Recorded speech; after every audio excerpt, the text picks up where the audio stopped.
A failure is not always a mistake. It may simply be the best one can do under the circumstances. The real mistake is to stop trying by B.F. Skinner.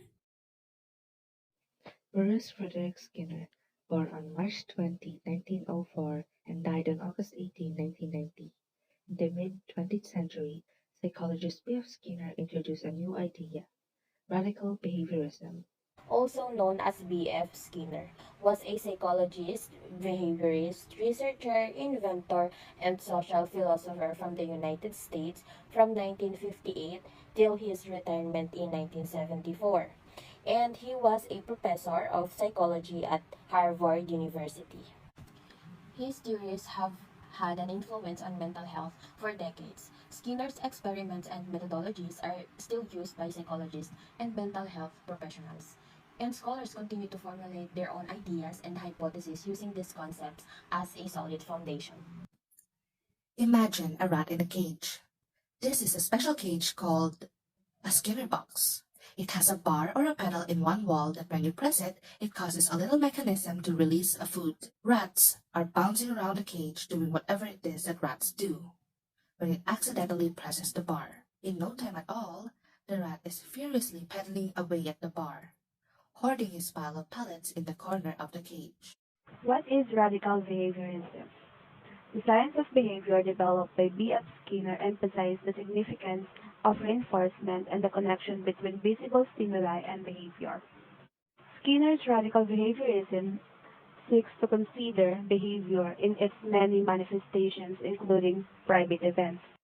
Thoughts, emotions, and other internal mechanisms have little bearing on behavior. Natural activities such as thoughts and emotions arise as a result of the stimuli offered by the environment. The theory that underpins behavior science is known as radical behaviorism. Radical behaviorism contends that behavior, not mental state, should be the subject of psychological research. Changes brought on by the behavior either increase or decrease the likelihood of the behavior happening again.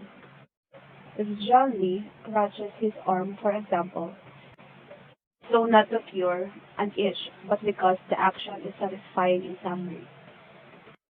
Example, The young child was exposed to positive conditioning factors like a loving household and other good things happening. Of course, they were going to end up having a wonderful adulthood and have the positive in the same way. But if they brought up in conditioning factors that weren't as positive, and if they were negative and subject of abuse and everything else associated with that, then they in turn would not have a good behavior as an adult and wouldn't be as good of a contributor to society. For example, nagpalaki tayo ng bata and then yung surroundings niya ay maganda, yung nature niya, yung types of people na nakakasalamuhan niya, meron siyang right manners. Of course, magkakaroon siya ng wonderful adulthood. Pero, pag nagpalaki tayo ng bata na taliwas sa mga positive na ganon, nagpalaki tayo ng ganon sa bata, of course, alam na natin yung resulta, kagaya ng magiging soil siya. And then, the main reason why I choose this because, kung ano ang gagawin natin, ayun ang magiging resulta. Another example, if you are not taking care of yourself during this pandemic, it has a high chance to have your virus. That is your punishment to your action. But if you're taking care of yourself, the reward is you are safe from that virus and maybe your family also. B.F. Skinner's theory. Skinner's theory is based on the premise that learning is a result of overchange in behavior. Changes in behavior are the product of an individual reaction to environmental events.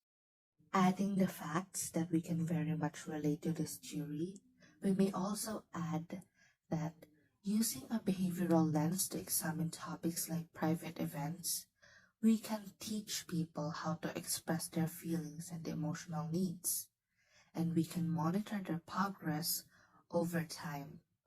Radical behaviorism also allows all of us in the profession to pay attention to the mental health of the people we deal with. That's all. Thank you very much.